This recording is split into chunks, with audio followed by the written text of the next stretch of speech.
dalam Tuhan Yesus Kristus, kita akan melanjutkan pendalaman akan kebenaran firman Tuhan yang akan dibawakan dalam khotbah besok pada hari Minggu tanggal 9 November. Kita berdoa.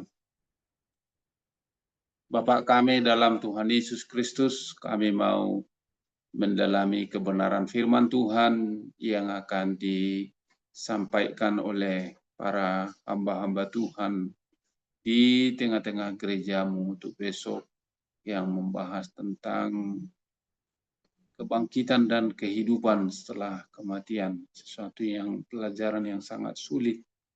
Tetapi kami yakin dan percaya kebenaran firman-Mu ini akan menjadi sumber inspirasi bagi kami supaya kami menjalani kehidupan ini dengan sungguh-sungguh. Kami serahkan Tuhan pemberitaan firman ini ada dalam kuat kuasa Yesus Kristus. Amin.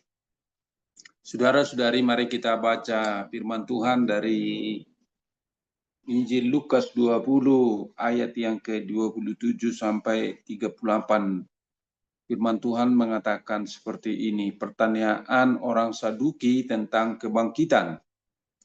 Beberapa orang Saduki yang mengatakan bahwa tidak ada kebangkitan datang kepada Yesus dan bertanya kepadanya, "Guru, Musa menuliskan perintah ini untuk kita. Jika seorang mempunyai saudara laki-laki mati sedangkan istrinya masih ada, tetapi ia tidak meninggalkan anak, saudaranya harus mengawini perempuan itu dan memberi keturunan bagi saudaranya itu. Ada 7 orang bersaudara, yang pertama mengawini seorang perempuan lalu mati tanpa meninggalkan anak.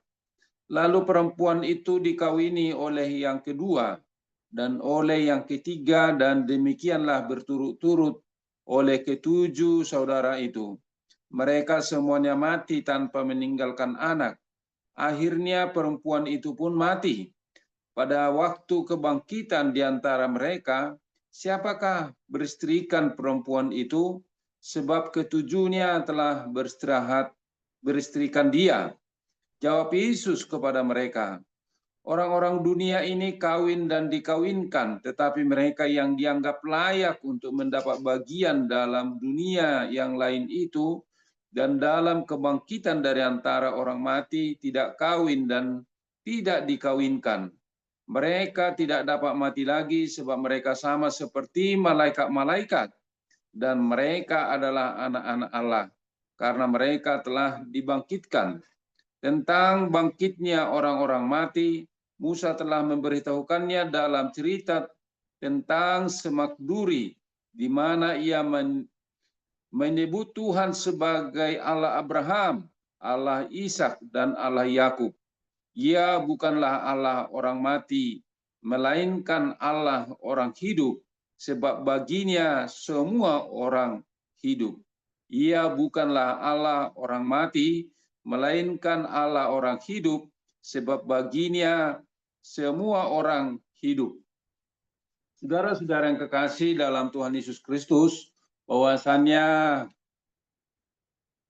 dalam Injil Lukas ini ada 2 kali dibahas tentang kematian, yaitu dalam Lukas 16 ayat yang ke-19 sampai ayat yang ke-31. Apakah ada sebetulnya kehidupan setelah kematian? Lalu dalam pembacaan firman Tuhan tadi bisa kita lihat di situ bagaimana orang Saduki tidak percaya akan adanya kebangkitan setelah kematian. Jadi saudara-saudari, ini adalah menuju akhir tahun gereja nih, bagaimana kita bisa memahami tentang kebangkitan itu, kebangkitan setelah kematian itu dengan baik.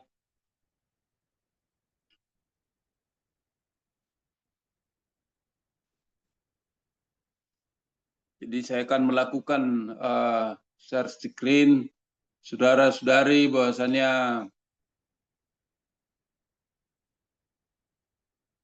Ini adalah kita sampaikan melalui Kingdom Pemilih Indonesia, Kebangkitan dan Kehidupan setelah kematian. Kingdom Pemilih Indonesia ini untuk terus mengajarkan betapa pentingnya adalah pemuritan. Maka salah satu opsinya melalui pemberitaan kebenaran firman Tuhan sebagaimana pada pagi hari ini. Saudara-saudari, bahwasanya kita bisa melihat bagaimana konflik yang dihadapi di dalam firman Tuhan yang kita baca tadi, bahwasanya perikop ini terjadi pada hari-hari terakhir pelayanan Yesus di bumi, tepatnya sebelum peristiwa Pasion menuju Jerusalem. Jadi kita bisa melihat Injil Lukas itu yang bergerak dari Galilea menuju Jerusalem, di mana di Jerusalem Yesus disalibkan, mati dan bangkit pada hari yang ketiga, lalu memberikan Roh Kudus, kuasa Roh Kudus bagi siapa yang menerima kuasa Roh Kudus itu dan memenuhi Roh Kudus akan menjadi saksi kebenaran firman Tuhan yang dimulai dari Jerusalem, Samaria, Judea, dan sampai ke ujung bumi. Jadi saudara-saudari, bagi kita yang sudah paham betapa pentingnya Injil itu, maka saudara-saudari kita akan memberitakan kebenaran firman Tuhan itu sebagaimana yang disampaikan oleh Rasul Paulus, bahwasannya memberitakan Injil itu menjadi kewajiban atau keharusan bagi orang yang percaya.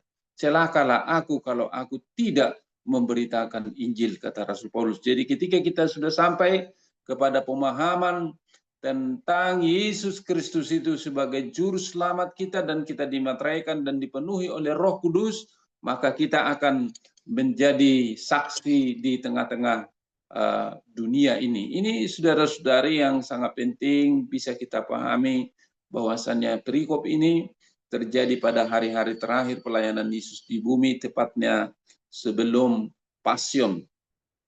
Kita bisa melihat bahwasannya kaum Saduki datang dengan niat mau menjebak dan meruntuhkan otoritas Yesus sebagai pengajar. Dalam ayat yang ke-27 tadi, bagaimana mereka menolak doktrin kebangkitan orang mati. Jadi mereka tidak yakin ada kehidupan setelah kematian. Dengan menggunakan skenario pernikahan lepirat ekstrim, di mana wanita yang bersuami 7 untuk menunjukkan absurditas logis doktrin akan kebangkitan. Jadi ada logika yang dibangun secara masuk akal dengan perkawinan levirat, atau di kalangan orang Batak ada disebut dengan ganti tikar gitu.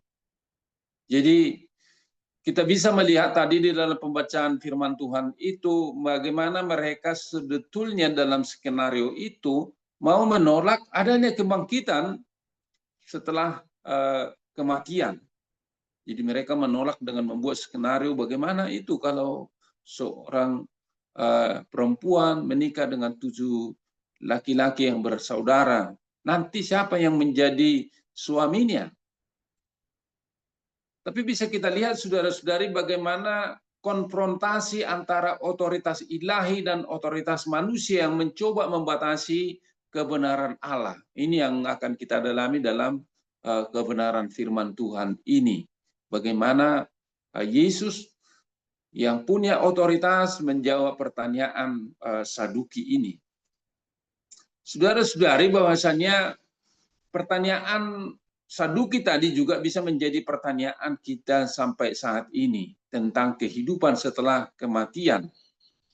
Tetapi ini menjadi sesuatu topik yang bisa kontroversial yang kita terus pertanyakan sampai saat ini. Menyamakan bahwasannya kehidupan kekal itu merupakan perpanjangan kehidupan duniawi kita saat ini. Ini sesuatu yang sangat berbeda yang bisa kita lihat nanti dari pendalaman kebenaran firman Tuhan ini. Perlunya ekspektasi realitas tentang kebangkitan dan kehidupan kekal itu yang dimulai dari kehidupan saat ini, tetapi sangat berbeda radikal ini antara zaman ini dan zaman yang akan datang itu. Jadi kehidupan kekal adalah transformasi radikal, bukan perpanjangan kehidupan duniawi kita, sebagaimana yang dipertanyakan oleh orang Saduki tadi. Jadi mari kita lihat nanti bagaimana sebetulnya pemahaman kita harus mengalami transformasi radikal, bahwasannya bukan perpanjangan kehidupan duniawi, kehidupan yang akan datang itu. Saudara-saudari, kita bisa lihat bagaimana jawaban Yesus. Bahwasanya jawaban Yesus ada dua zaman yang berbeda di dalam kehidupan ini, yaitu kehidupan kita yang sekarang dan juga kehidupan kita yang akan datang.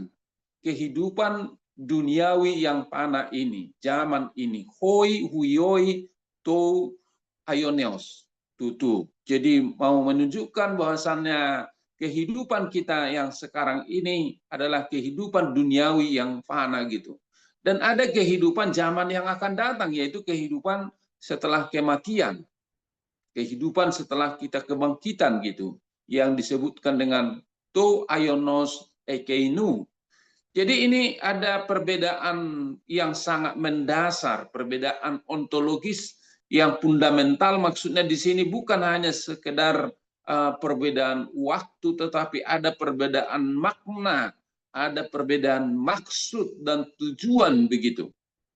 Jadi ada struktur temporal seperti pernikahan menjadi tidak relevan lagi dalam kebangkitan sebagaimana yang dipertanyakan oleh orang Saduki itu. Pernikahan melampaui tujuan dan fungsinya dalam konteks kehidupan baru yang kekal nantinya. Jadi bisa kita lihat bagaimana kehidupan, apakah masih ada nanti setelah kebangkitan itu kawin dan dikawinkan di situ, begitu sebagaimana yang disampaikan oleh iman ataupun keyakinan agama yang lain. Kita tidak seperti itu. Dalam pendalaman kebenaran firman Tuhan ini, kita tidak seperti itu. Demikian juga dalam Lukas 16 ayat 17 sampai 31 tadi, bahwasanya tidak ada perkawinan setelah kebangkitan ataupun kehidupan setelah kematian itu, begitu.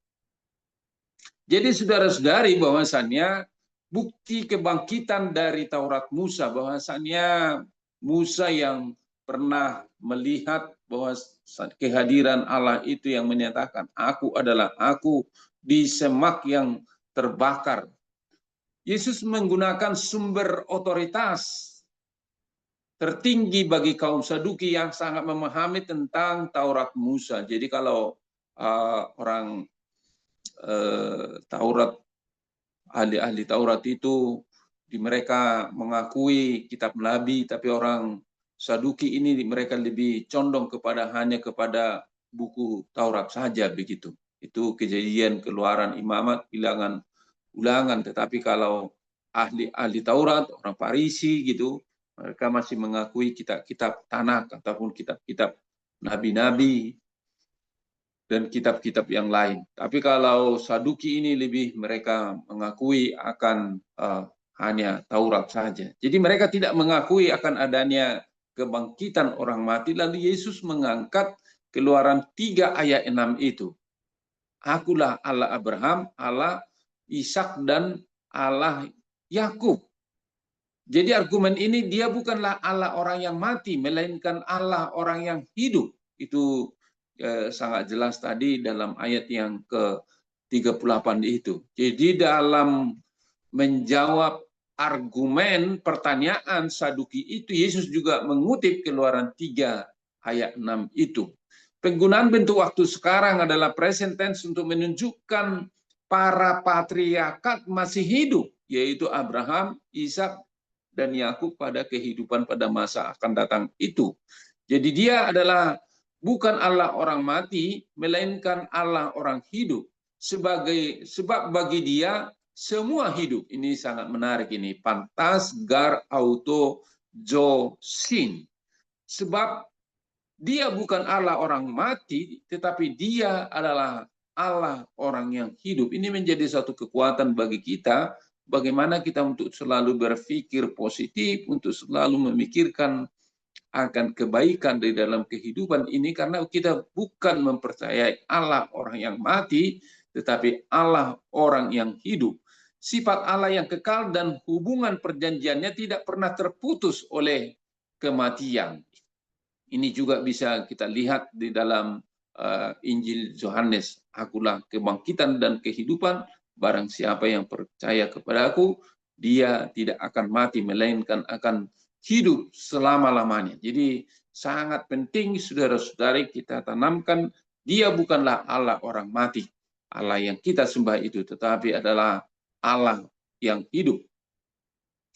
Saudara-saudara yang kekasih, Yesus menunjukkan otoritasnya dalam menjelaskan tentang Allah yang hidup itu. Yesus menafsirkan Alkitab dengan otoritas tertingginya. Ahli Taurat mengakui bahwasanya guru, perkataanmu itu baik. Itu.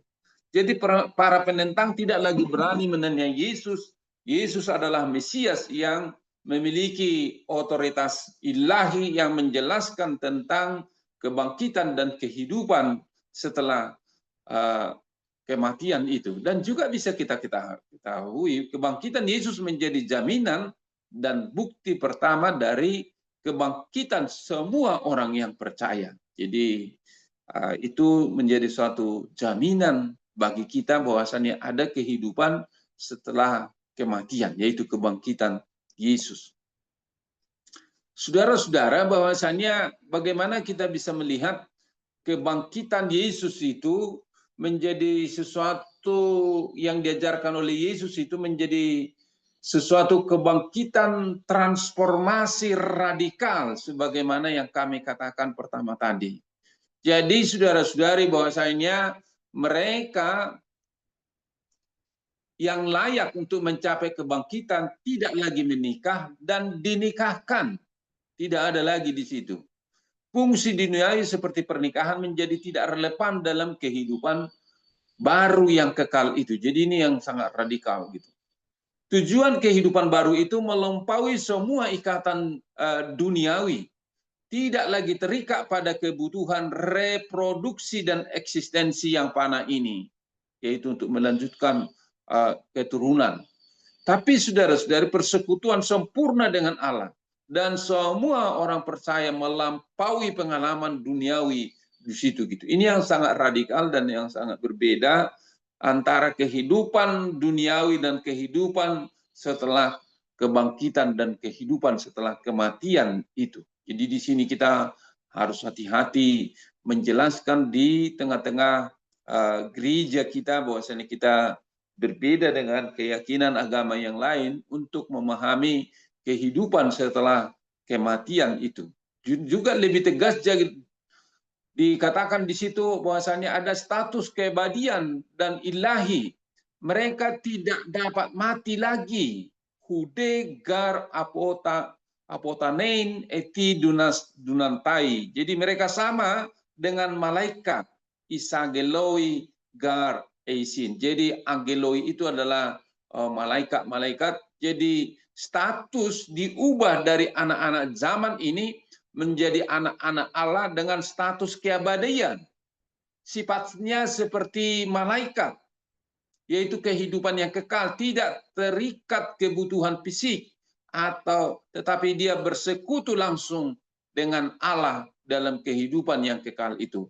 Status keabadian adalah anugerah ilahi melalui iman dan pertobatan. Jadi bagi orang yang layak untuk menerima kehidupan kekal itu, bahwasanya ada kehidupan setelah kematian itu, dia akan sama seperti malaikat. Kita tahu bahwasanya malaikat itu adalah ciptaan, adalah roh murni yang tidak kelihatan. Sebetulnya kalaupun digambarkan waktu Natal kita ada malaikat Gabriel, ada malaikat Mikael, tapi sebetulnya malaikat itu tidak bisa digambarkan dalam kenyataannya. Dia adalah roh yang murni, roh yang tidak berwujud begitu. Dia betul-betul murni roh. Jadi kita bisa melihat saudara-saudari dalam penciptaan itu, Allah yang kita sembah itu adalah Allah yang murni, yang menciptakan langit dan bumi, dan dia tidak diciptakan. Dia betul-betul adalah Allah yang murni. Malaikat itu adalah malaikat yang menjadi pesuruh, messengernya Allah. Di situ dia adalah malaikat itu adalah roh yang murni, itu tanpa fisik. Jadi manusia itu adalah memiliki roh, sebagaimana dalam Kejadian 2 ayat 7 itu, maka Tuhan Allah mengambil debu tanah, lalu menghembuskan napasnya Allah, sehingga roh Allah ada pada manusia itu. Jadi sangat berbeda antara malaikat dan manusia. Tapi setelah manusia menerima hidup yang kekal setelah kebangkitan itu, maka mereka seperti malaikat murni itu, yaitu roh yang murni. Yang di dalamnya ada status keabadian, anugerah ilahi yang terus-menerus bisa langsung bersekutu dengan Allah. Jadi ini yang dikatakan di sini, mereka sama dengan malaikat. Isa angeloi gar eisin ini, sama dengan malaikat gitu. Juga saudara-saudari, kehidupan kekal itu sebagai tujuan eskatologis. Jadi kehidupan kekal adalah tujuan eskatologis yang pasti dan transformatif. Jadi ini yang juga sangat penting kita dalami. Kerajaan Allah memiliki dimensi ganda, sudah tiba dan belum tiba. Apa maksudnya di sini? Sudah tiba dan belum tiba. Maksudnya ada kehidupan kita pada masa kita yang sekarang ini, tetapi ada kehidupan kita nanti setelah kita kematian. Apakah ini terjadi pada sesudah kita menghembuskan napas terakhir, lalu kita diadili, atau nanti pada saat tiba-tiba ada saat masa kedatangan eskatologis yang tak seorang pun tahu begitu. Jadi di sini saudara-saudari ada perbedaan ontologis yang sangat fundamental dari eksistensi duniawi yang kita pahami dari saat ini untuk masuk ke dalam kehidupan yang kekal dan juga tujuan eskatologis itu. Ada transformasi radikal yang diatur oleh kehendak Allah yang berdaulat, didasarkan pada janji Allah yang tidak pernah gagal, dan kebangkitan Yesus sebagai bukti pertama bahwasannya ada kebangkitan setelah kematian itu. Dan juga saudara-saudari, bagaimana kualitas kehidupan kita yang saat ini juga mencerminkan untuk kehidupan kita yang akan datang. Jadi kelayakan dan karakter spiritual yang kita hidupi saat ini, maka Yesus berkata dalam Matius 7 ayat 21, itu bukan mereka yang menyebut Tuhan-Tuhan yang masuk ke dalam kerajaan surga, melainkan mereka yang melakukan kehendak Bapakku yang di surga itu. Jadi hanya mereka yang layak yang akan mencapai kebangkitan itu. Kelayakan melalui karakter spiritual yang dibentuk oleh iman, pertobatan, dan ketaatan kita yang sungguh saat ini, di mana kehidupan kita yang saat ini bukan lagi kehidupan yang duniawi, sekalipun kita tidak berada di dalam dunia ini, tapi di dalamnya sudah betul-betul ada iman, pertobatan yang sungguh-sungguh, dan juga ketaatan yang sungguh-sungguh di dalam kehidupan kita. Kita betul-betul menjadi pelaku kehendak Bapa yang di surga. Sangat penting karakter batin, bukan penampilan keagamaan eksternal kita. Mungkin kita beribadah, berhaleluya, sampai berangkat tangan begitu, seperti kusuk rasanya, tetapi kalau kita tidak ada iman, ada pertobatan dan ketaatan yang sungguh, ya sama saja dengan omdo ataupun omong kosong, saudara-saudari. Jadi pertobatan itu harus terus-menerus dalam perjalanan kehidupan kita. Bukan sekali. Beriman itu ketika kita yakin, percaya, itu bisa sekali, tetapi ketika pertobatan itu harus terus-menerus dalam kehidupan kita. Identitas sebagai anak Allah harus menjadi dasar kehidupan kita, itu nyata di dalam pertobatan dan juga ketaatan kehidupan kita sebagai anak-anak Tuhan. Jadi kualitas hidup yang mencerminkan kehidupan akan datang itu sudah harus nyata dalam kehidupan masa kita sekarang ini. Ini sangat penting saudara-saudari untuk kita dalami di dalam kehidupan kita. Dan juga bagaimana ketaatan etis dan fokus pada kerajaan Allah. Jadi kerajaan Allah itu bukan soal makanan, soal minuman, tapi pekerjaan Allah itu sukacita dan damai sejahtera, kasih oleh karena pekerjaan Roh Kudus dalam kehidupan kita. Jadi kita fokus bahwasanya kerajaan Allah itu kita meniru kemurahan hati Allah dalam kehidupan sehari-hari kita. Jadi walaupun kita makan minum, tetapi dalam makan minum itu di dalamnya kita terus ada praktek kasih, di dalamnya ada terus ada sukacita dan damai sejahtera oleh karena pekerjaan Roh Kudus dalam kehidupan kita. Prioritas kerajaan Allah di atas keamanan materi yang kita miliki. Kebijaksanaan untuk bisa membedakan antara yang kekal dan yang fana juga sudah terjadi di dalam kehidupan kita masa kini. Keyakinan teguh bahwa janji Allah pasti akan digenapi.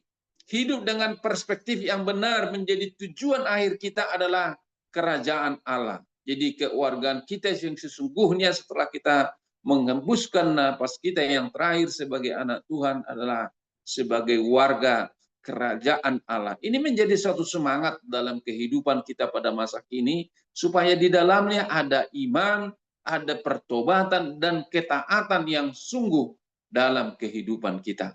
Jadi saudara-saudari, ketika kita sudah tahu untuk kehidupan pada masa yang akan datang itu menjadi cerminan dari kehidupan masa kini, maka kita perlu tekun, maka kita perlu waspada, dan kita terus berdoa.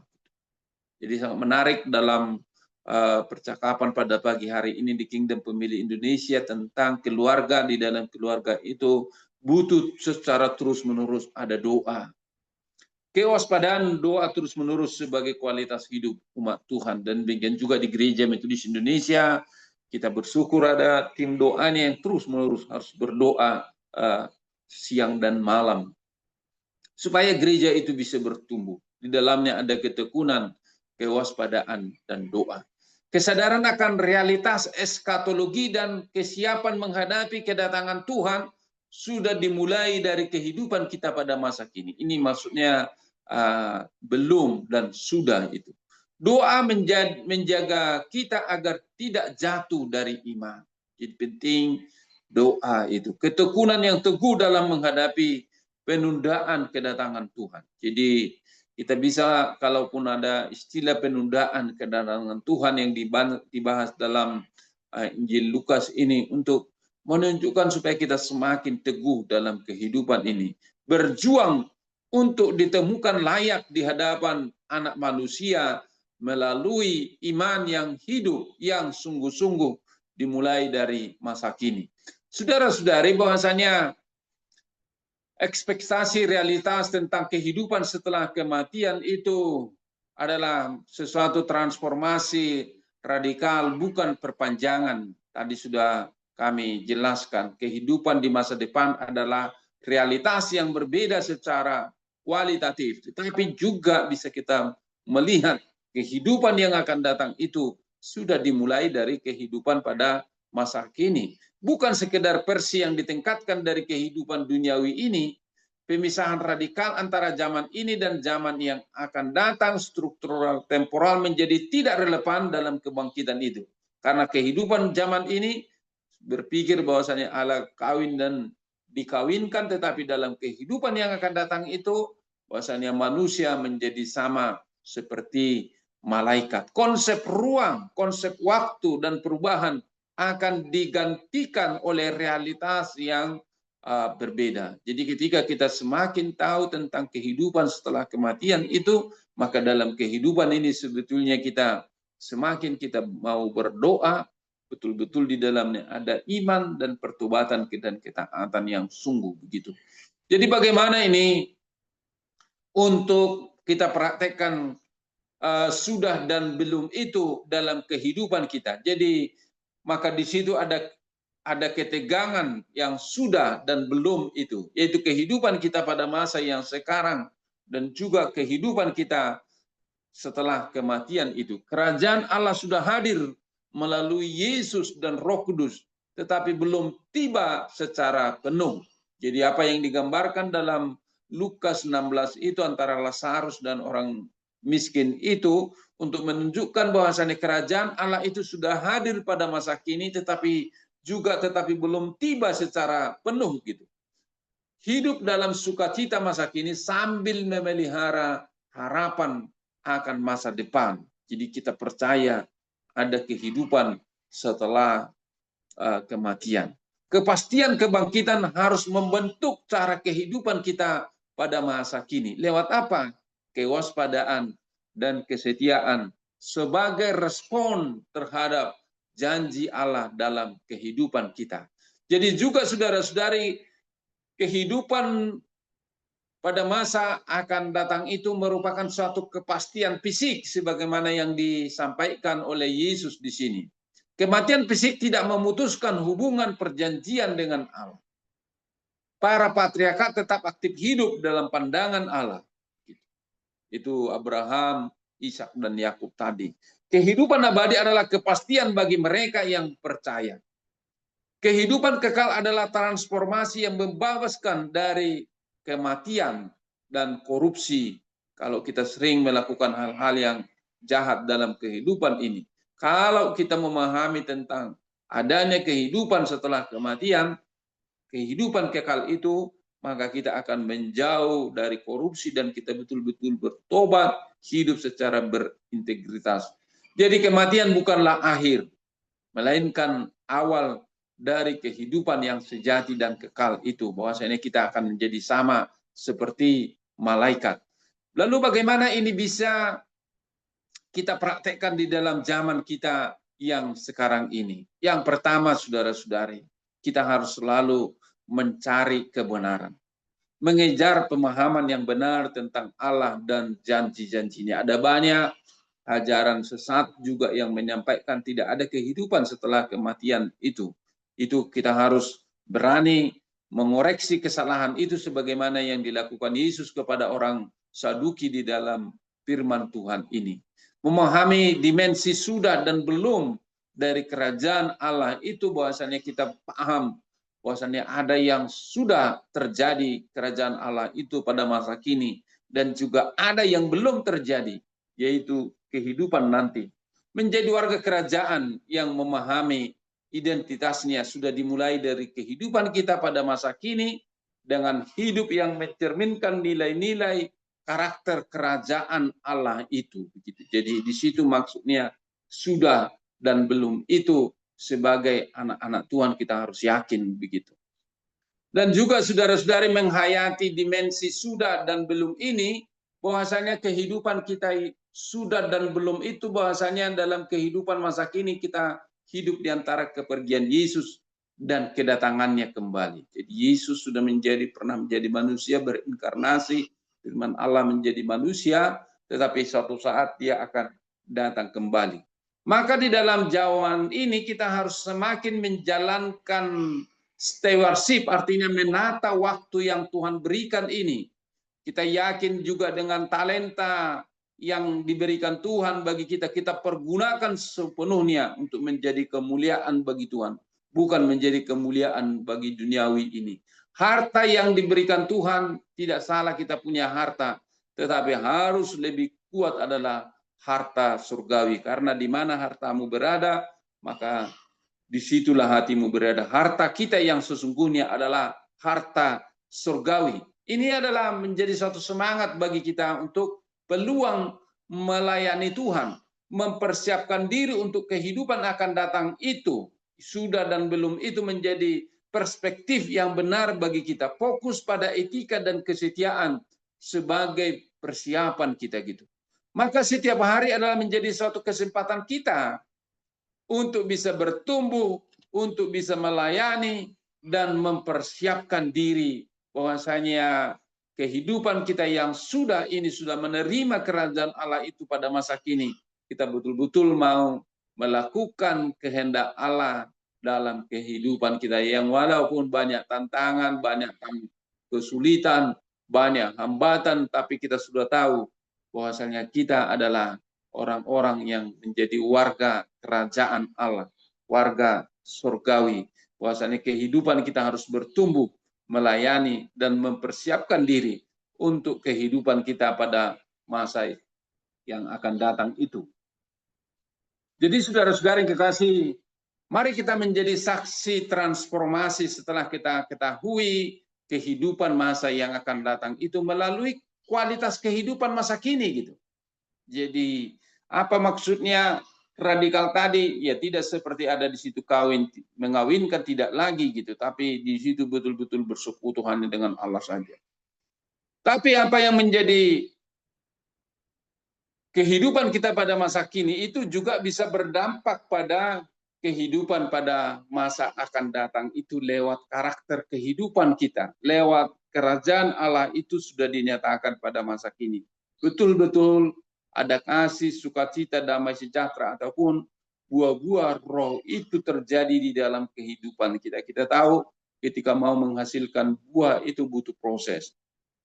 Maka perlu kita menjaga karakter batin yang sejalan dengan karakter Allah. Menjadi contoh bagaimana hidup kekal itu di dalam kehidupan kita sekarang ini. Banyak hal yang bisa mempengaruhi kehidupan kita yang sekarang, tapi kita tahu kalau kita sudah yakin bahwasanya kita beriman, bertobat dan taat, maka kita tidak lagi tergoncang oleh hal-hal yang duniawi ini. Terakhir, saudara-saudari, melalui Lukas 20 ayat yang ke-27 sampai 38 yang kita baca tadi, bahwasanya kehidupan setelah kematian bukanlah perpanjangan kehidupan duniawi, melainkan transformasi radikal menjadi anak-anak Allah dengan status keabadian. Ekspektasi realistis tentang kebangkitan harus membentuk kualitas hidup kita saat ini, yaitu hidup dengan keyakinan, kerendahan hati, dan kasih yang melampaui tuntutan duniawi.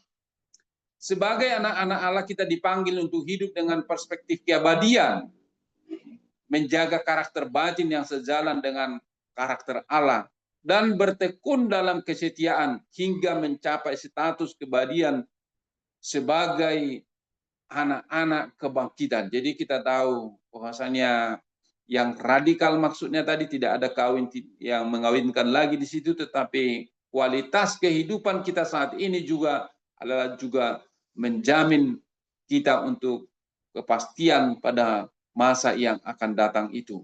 Kepastian bahwa Allah adalah Allah yang hidup harus mengajarkan setiap aspek kehidupan kita di zaman ini. Kita hidup di dalam ketegangan antara sudah dan belum yang harus membentuk cara kita hidup setiap hari, memotivasi kita untuk menjadi saksi transformasi yang menunjukkan kualitas ilahi dalam kehidupan kita sekarang ini, sambil menantikan zaman yang akan datang dengan harapan yang teguh dan keyakinan yang pasti. Jadi mari saudara-saudari kita beritakan kebenaran firman Tuhan ini menjadi suatu kekuatan bagi kita, bahwasanya kewargaan kita adalah warga yang surgawi, sehingga kita dengan semangat untuk bisa beriman, keyakinan yang sungguh-sungguh kita bisa bertobat dan melakukan kehendak Allah yang dimulai daripada masa kini. Itu maksudnya di situ tadi, sudah dan belum. Jadi kita saat ini sudah menerima kerajaan Allah itu, tetapi belum penuh. Kepenuhannya nanti saat kedatangan Tuhan Yesus yang kedua kali, atau setelah kita menjalani kehidupan, yaitu bangkit dan hidup kembali setelah kematian. Kita dikuatkan oleh kebenaran firman Tuhan ini ketika kita tahu bahwasanya kita menjadi warga kerajaan Allah itu dimulai dari kehidupan kita dari sekarang ini. Biarlah firman Tuhan ini menjadi sumber inspirasi, kekuatan bagi kita, dan mari kita sampaikan kebenaran firman ini dengan penuh semangat di tengah-tengah gereja kita. Terpuji, termulialah Tuhan. Amin. Kita berdoa. Bapa kami dalam Tuhan Yesus Kristus, biarlah kebenaran firman Tuhan ini, bahwasanya kehidupan kami yang ada sekarang ini juga menjadi cerminan untuk kehidupan kami nantinya setelah kematian, dan kehidupan setelah kematian itu maka supaya kami terdorong terus-menerus memberitakan kerajaan Allah itu dengan sungguh-sungguh yang dimulai pada masa kini. Selagi ada kesempatan, kami terus melakukan yang terbaik. Terpuji, termulialah Engkau Bapa. Dalam nama Tuhan Yesus Kristus kami berdoa dan mengucap syukur.